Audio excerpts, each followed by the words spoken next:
अस्सलाम वालेकुम मोहम्मद आमिर भाई। वालेकुम अस्सलाम वरहमतुल्लाहि वबरकातुहू।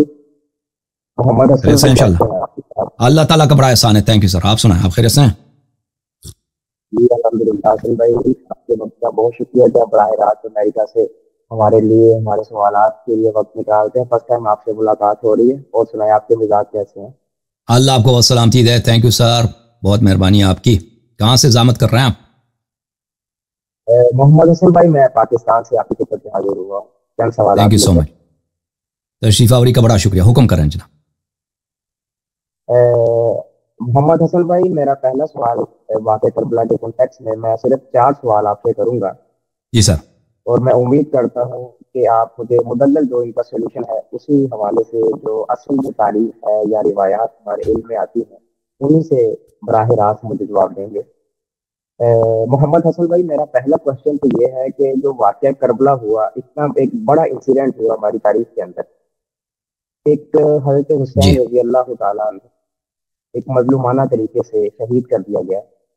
तो ये जो इतना बड़ा वाक़या हो गया, इसकी असल सिचुएशन क्या बनी थी? क्या ऐसे हालात बन गए थे कि हज़रत हुसैन रज़ी अल्लाह ताला अन्हु को मजबूरन जाना पड़ा और रास्ते में मजलूमाना तौर पर उनके साथ ये इंसिडेंट वाक़या हो गया? तो क्या ऐसे हालात पैदा हो गए थे? तो मैं चाहता हूँ तो अर्ज यह है कि जो अर्ज यह है, मैंने आपकी खिदमत में भी अर्ज किया था भाई साहब की खिदमत में, मैं मजीद तो वजाहत कर लेता हूँ कि देखें, इमाम अली अलैहिस्सलातु वस्सलाम अबू बकर, उमर, उस्मान की खिलाफत में रहते थे। उनका पॉलिसी इमाम अली अलैहिस्सलाम के साथ इस तरह था कि तुम अगर हमारी हुकूमत की मुखालिफत करोगे, हमारे साथ बैअत नहीं करोगे, तो हम आपको कत्ल कर देंगे, आपको छोड़ेंगे नहीं। तो इमाम अली अलैहिस्सलातु वस्सलाम को यह भी बताया था कि अगर आप हमारी बैअत करें, हमारी मुखालिफत ना करें, हमें हमारी लिए कोई मुज़ाहमत पैदा ना करें, तो हम आपको इज्जत देंगे, आप यहाँ पे इज्जत से रहें, आपके साथ हमारा कोई हम आपको कत्ल नहीं करेंगे, न सिर्फ कत्ल नहीं करेंगे, आपको इज्जत भी देंगे। तो इमाम अली अलैहिस्सलातु वस्सलाम रसूलुल्लाह सल्लल्लाहु अलैहि वसल्लम के हुक्म से, न ये कि वो डरे थे, न ये कि इसलिए वो कमज़ोर थे, रसूल सल्लल्लाहु अलैहि वसल्लम का हुक्म था कि अगर मेरे बाद आपको अंसार नहीं मिलते और लोग आपका साथ नहीं देते तो आप मुज़ाहमत ना करें खुलफ़ाए वक्त की, और उनके साथ तलवार ना उठाएं, उनकी मुखालिफत ना करें।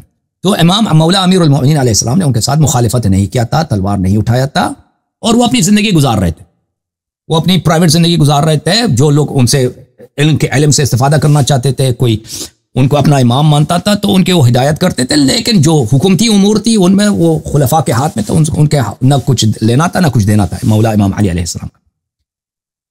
जब इमाम बक़िया इमाम अलैहिस्सलाम के साथ भी यही था, इमाम ज़ैनुल आबिदीन, इमाम बाक़िर, इमाम जाफ़र सादिक़ अलैहिस्सलाम, उनके साथ भी यही था। खुलफा का यही उनके साथ बर्ताव था कि भाई हम आपको कत्ल नहीं करेंगे, आपको बस आप हमारी मुखालिफत ना करें, अगर हम आपको आपकी हालत पे छोड़ दें, ठीक है ना। तो वो बाक़िया इमाम ताहरीन अलैहिस्सलातु वस्सलाम खुलफा के खिलाफ न तहरीकें चलाते थे, न तलवार उठाते थे, और उनका अक़ीदा यही था अहले बैत अलैहिस्सलाम सबका कि जो हमारे ख़ानदान से क़याम करेगा वो इमाम महदी अलैहिस्सलाम है। हमारे ख़ानदान से महदी अलैहिस्सलाम से पहले कोई क़याम नहीं करेगा, और जो भी क़याम करेगा वो खुद शैतान है, वो हमारा नहीं। और इनका हदीस बहुत है, और वो अपने शियों को भी हुक्म देते हैं कि इंतज़ार फ़रज बेहतरीन इबादत है। लेकिन इमाम हुसैन अलैहिस्सलाम के ज़माने में ऐसा नहीं था। इमाम हुसैन अलैहिस्सलाम के ज़माने में यजीद और बनी उमय्या, क्योंकि मुआविया खुद जो था एक दूरअंदेश शख्स था, बहुत ही मक्कार आदमी था और बहुत सियासतदान आदमी था, वो इमाम हसन इमाम हुसैन अलैहिस्सलाम को इस तरह के जंग के मैदान में आके कत्ल कर दे और उनसे बदला ले। वो अपनी मसलहत में नहीं सियासी मसलहत में नहीं जानता था, और समझता था कि ये हमारे मफाद में नहीं है। बिला हम सब कुछ दुनिया हमारे हाथ में, हुकूमत हमारे हाथ में, हमें क्या ज़रूरत है अपने लिए ऐसा मुश्किल पैदा करने के लिए। वो शोरिश हो सकता है, कुछ हो सकता है। तो और इमाम हुसैन अलैहिस्सलाम के चाहने वाले, वो जानता था कि बहुत ज़्यादा मुसलमानों में बहुत ज़्यादा है अहले बैत अलैहिस्सलाम से मोहब्बत करने वाले, तो वो बिला वजह ये बहाना किसी को नहीं देना चाहता था।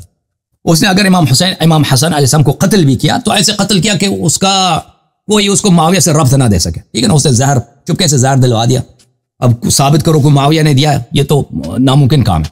उस ज़माने में मुआविया के लिए इनकार करने के बहुत सारे तरीके थे, लेकिन जब हुकूमत यजीद को मिली है, यजीद के पास ये तरीक़ेकार नहीं था। यजीद का ये था कि हम इमाम हुसैन अलैहिस्सलाम बैअत करें या ना करें, हमने उनको कत्ल करना।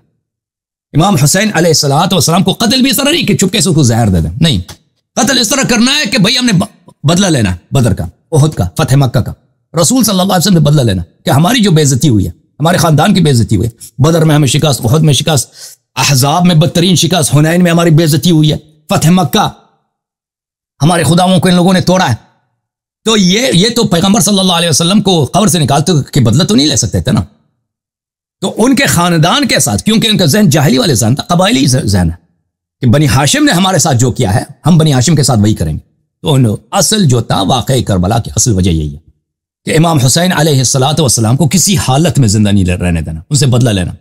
تو ہمارے مقاتل میں موجود ہے، مخالفین کے مقاتل میں موجود ہے کہ امام حسین علیہ السلام نے بار بار کہ مجھے کس جرم میں قتل کرنا چاہتے ہو.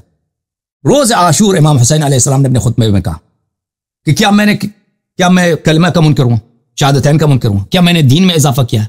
کیا میں نے دین سے کسی چیز کو کم کیا ہے؟ کیا میں قرآن کا منکر ہوں؟ کیا میں کسی کا قتل کیا ہے جو تم مجھ سے ادھر جنگ کرنے کے لیے آئے ہو؟ یہ سوال جو کیا جاتا ہے نا، اس طرح کا سوال ایک ایسے شخص کا سوال نہیں ہو سکتا کہ اس نے خود بغاوت کا علم بلند نہیں کیا نا. وہ ایک شخص جب اس نے خود تحریک چلا رہا ہے کہ میں معاویہ کو، بنی امیہ کی حکومت کو گرا دوں، تو اس طرح سوال کرنا ہی بیچا ہے. اور سامنے والے کا بھی یہ جواب آسان ہے کہ بھئی آپ نے بغاوت کی ہے نا، بھئی آپ نے کسی کو قتل نہیں کیا، حلال حرام نہیں کیا، لیکن خلیفہ وقت کے خلاف تم نے بغاوت کیا، ہم اس لیے آپ سے لڑنا ہمارے لیے ہمارا فریضہ ہے. لیکن امام حسین علیہ السلام کا یہ سوال کرنا خود واضح دلیل ہے کہ انہوں نے بغاوت نہیں کیا، انہوں نے تحریک نہیں چلائی ہے. اور یہ سوال کرنا ہی اس بات کی واضح دلیل ہے کہ وہ اپنے آپ کو ایک بے گناہ، ایک ایسا شخص جو پرامن زندگی گزارنا چاہتا ہے ایک کونے میں رہ کر، اس طرح اس آنکھوں سے دیکھ رہا ہے. اور پھر بنی امیہ کا جواب، بنی امیہ کے سرداروں نے، یزید کے لشکر کے جنرلوں نے ان کا کیا جواب دیا؟ کہا کہ بالکل آپ نے کوئی کام نہیں کیا، آپ نے نہ قرآن میں اضافہ کیا، نہ دین میں اضافہ کیا، نہ آپ کوئی قاتل ہیں کہ ہم کسی کے قتل کے جرم میں آپ کو پکڑ رہے ہیں. لیکن بغضا منا لابیک، ہم آپ کے والد کی دشمنی کے کیس میں، آپ کے والد صاحب، آپ کے والد ابو تراب امام علی علیہ السلام، ان کی دشمنی میں ہم آپ سے لڑنے آئے. تو یہ بنی امیہ کا واضح، اور اس طرح کے دلائل بہت زیادہ ہیں، ٹھیک ہے نا. اس کی اصل وجہ یہ. محمد عامر صاحب آپ ہیں یا چلے گئے؟ جوم جاؤ، پرواز کرو، کیوں فخر سے سر اٹھا، کیونکہ اللہ تعالیٰ نے تمہیں انتخاب کیا. صراط حق پر صرف تم ہو، صراط ایمان پر صرف کیا، کیونکہ اللہ تعالیٰ نے تمہیں انتخاب کیا. صراط حق پر صرف تم ہو، صراط ایمان پر صرف